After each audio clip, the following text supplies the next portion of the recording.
Şimdi Kayseri'ye geldik. Kayseri'de de ziyaret ettiğimiz ilk nokta burada Ova Çiftlik köyündeki Sultan Sazlı Milli Parkı. Şimdi buradan gidip Sultan Sazlı'na kadar ulaşacağız. Şimdi bu yoldan yaklaşık 1 kilometre geldikten sonra böyle bir noktaya ulaşıyoruz. Burası otopark. Araçla gelinen son nokta. Aracı buraya karşıya park edip Milli Park gişesine gidiyorsunuz. Şimdi her şeyini söyleyeceğim. Ücret ne kadar, nasıl oluyor falan anlatmaya çalışacağım. Bir de size küçük bir tavsiye vereyim. Buraya gelirken şapkalarınızı alın. Benim şapkam yanımda, birazdan takacağım. Bir de güneş kremi sürürseniz iyi olur. Çünkü burası bir bataklık. Ağaç yok yani. Burası komple açık bir alan. Ve rakım da yüksek olduğu için bayağı bir güneşe maruz kalıyorsunuz. Şimdi giriş 11 lira kişi başı. İndirim sadece Şehit Gazi Yakanı ve öğrencilere uygulanıyor. Onun haricinde hiçbir şekilde indirim yok. 3-4 tane gezilebilecek nokta varmış. Bir tane kuş müzesi varmış. Şimdi oraya gideceğiz. Bir de gözlem kulesi varmış. Oraya da bakacağız. Bir de bataklığın üzerinden geçen yol var. Biz önce bir müzeye bakalım neler var.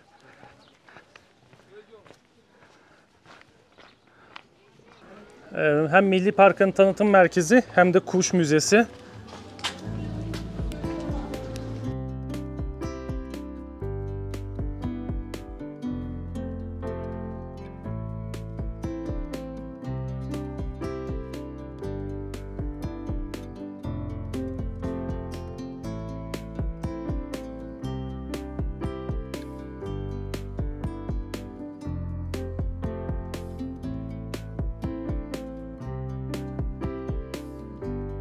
Evet, kuş müzesinden çıktık. Açıkçası yine fena değildi ama aklıma şey geldi. Bu eski Doğan Bey köyündeki kuş müzesi geldi. Milli Park tanıtım yeri geldi.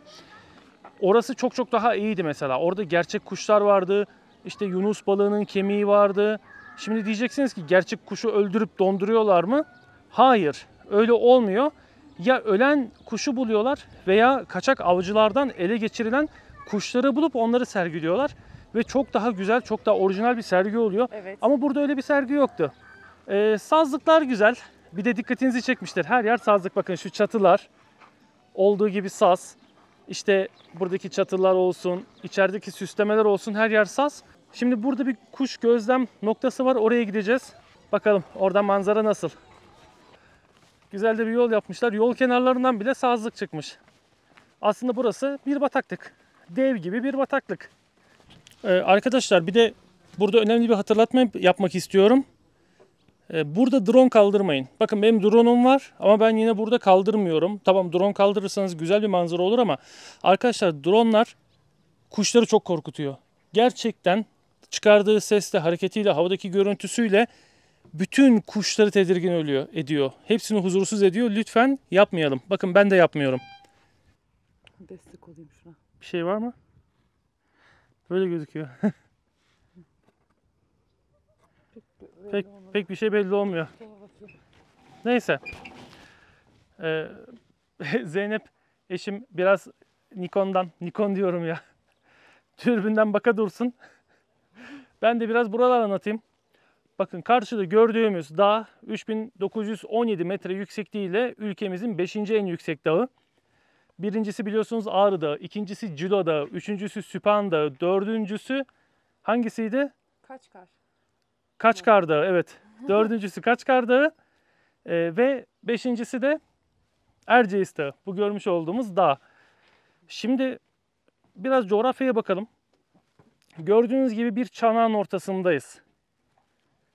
Kocaman bir çanak. Dört bir yanımız dağlarla kaplı. Görüyor musunuz? Her yer dağ. Neredeyse hiç açık alan yok. Şimdi dağlar nedir? Dağlar yağış getiren, su kütlesini tutan oluşumlardır. Yer şekilleridir. Ne oluyor böyle olunca? Her yer bir çanak gibi olunca işte ortada böyle sulak ve verimli bir ova oluyor. İç Anadolu olmasına rağmen işte böyle tatlı su kaynağı, bir kısmı da tuzlu su. Burada acı sular da var. Çöl Gölü var mesela. Çöl Gölü var yakınlarında. Biraz tuzlu bir suyu var oranın.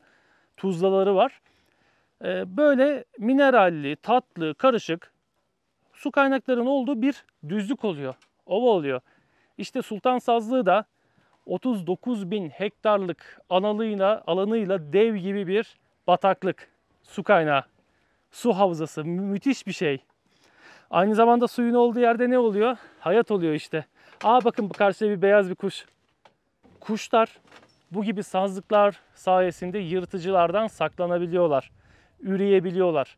Eğer bu alanlar yok olursa kuşlar da yok olmuş oluyor ve ekosistem sekteye uğruyor. Al sen bak biraz daha. Sen seversin kuşları. Çok severim. Bayılırım kuşlara.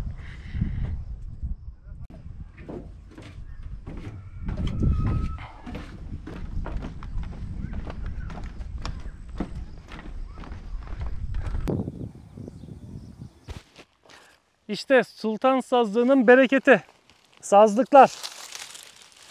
Bu sazlığa ismini veren bitki bu işte. Bunları alıyorlar, topluyorlar, kurutuyorlar ve her şey yapıyorsunuz bununla. Sepet yapıyorsunuz, sandalye yapıyorsunuz, çatıları kaplayabiliyorsunuz, bungalov dediğimiz o küçük kulübelerden yapabiliyorsunuz, her şey yapabiliyorsunuz. Bunlar bölgenin geçim kaynağı oluyor aynı zamanda. Bir de bizim bir videomuz vardı hatırlarsanız. Son sepet emekçileri diye. Son sepet emekçileri. Sepet yapan teyzeleri çekmiştim. Onlar işte saz bulamamaktan şikayet ediyorlardı. Aydın'da, Ilıcabaşı'nda. İşte o saz bu sazlardan.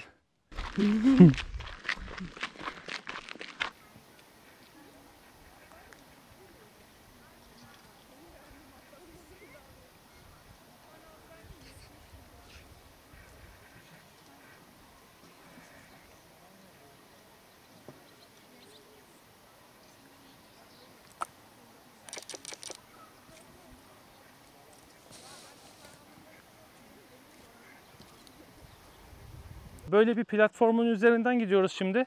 Eğer bu platform olmasaydı basacağımız yer işte bu bataklıktı. O da zaten pek mümkün değil. Bataklıktan nasıl gideceksin? Gidemezsin yani. Kuşlar diyoruz yani, kuş cenneti. Sulak yer, burada hep yüzücü kuşlar vardır o zaman. Ya da uzun bacaklı kuşlar. Flamingo gibi mesela. Flamingonun bacağı uzun. Allı turnanın bacağı uzun işte. Öyle değil mi? Veya işte Evet. ördek hem yüzüyor hem uçuyor. Bak burada açık alanlar var böyle. Vay vay vay. Acaba yılan görür müyüz ya?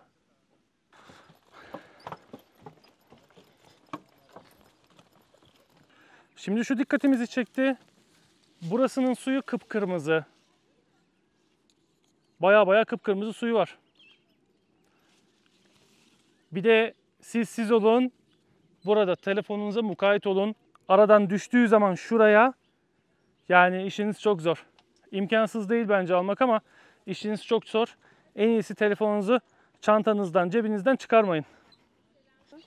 Bence bakteri ve gaz.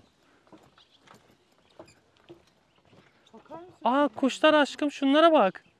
Yavru bunlar ha. Evet. Sonunda kuş bulduk.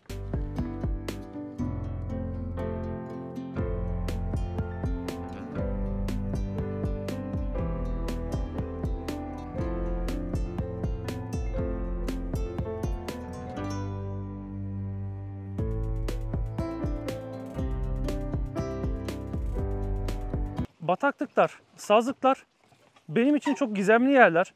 Ya mesela ormana girebiliyorsun, mağaraya girebiliyorsun. Ne bileyim, canlıların yaşadığı pek çok böyle doğal alana girebiliyorsun. Ama bataklığa giremiyorsun.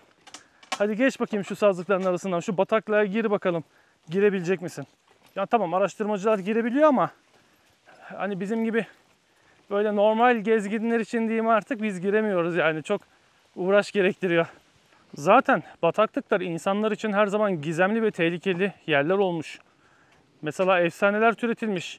Lerne bataklığı canavarı diye bir mitolojik efsane var. Hidra, bilirsiniz. Bir tane kafasını kezersiniz, yerine 2 tane çıkar. Yüzüklerin Efendisi filmini izlediyseniz orada da bataklıkta ölüler vardır. Bataklıklar hep tehlikeli yerlerdir. Burada teknelerin kalktığı iskele yapmışlar. Yaklaşık 1 kilometre o ahşap platformun üzerinden yürüdükten sonra böyle bir yere geldik. Burada teknelerin kalktığı iskele yapmışlar. Aynı zamanda bataklığın açık kısmını da görüyoruz burada, sazlığın. Burada da böyle tekne turları yapılıyor. Tekne turları süresine göre yapılıyor. İşte 15 dakikalık var, 1 saat 20 dakikalık var, yarım saatlik var. Biz de en kısasından yapmak istiyoruz. Bakalım bineceğiz. Bilmiyorum. Bin bakalım. Evet, çok bir şeyimiz yok ama idare eder. Efendim? Muhsin Bey sağ olsun bize yardımcı oldu. Teşekkürler Muhsin Bey.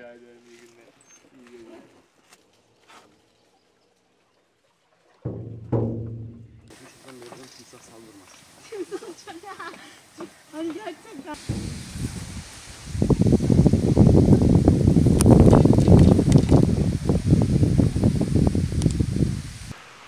Nasıl huzurlu değil mi? Sakin. Çok keyifli. Şefik Bey, gerçekten teşekkür ederiz. Sağ ol. Ben teşekkür ederim abla. Bak bir şey yüzüyor şuradan. Bir şey çıkacak. Lerne canavarı. Hayır. Neydi o? Yılan. Hidra. Yılan mı o? Aa yılan. Yılana bak. Aa Bugün dedin yılan görür. Olur sarstı bizi. O. yılan. Yılana bak. Ne kadar uzun kuyruğunu gör. Yok git. Yok kısa ama şurada. Sazlıkların arasına girdi. Hadi yılan gördük ya dedim. O ne yüzüyor orada? Yılanmış. Ben kuş sandım. Çıkacak sandım şimdi. Şu hala görünen kapı. Sultan Sazlığı'ndan Erciyes manzarası. Oraya da çıkmayı düşünüyorum. Umarım fırsat bulursam Erciyes'in zirvesine de çıkacağım.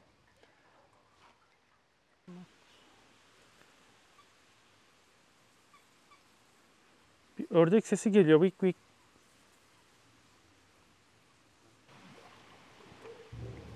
Yani yansımalar çok güzel. Suyun dinginliği harika.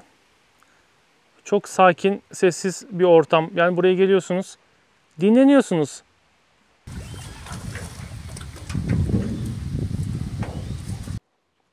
Artık dönüşteyiz.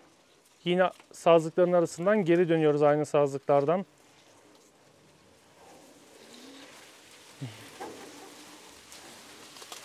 Çok güzel ya. Şöyle itledim. Hah.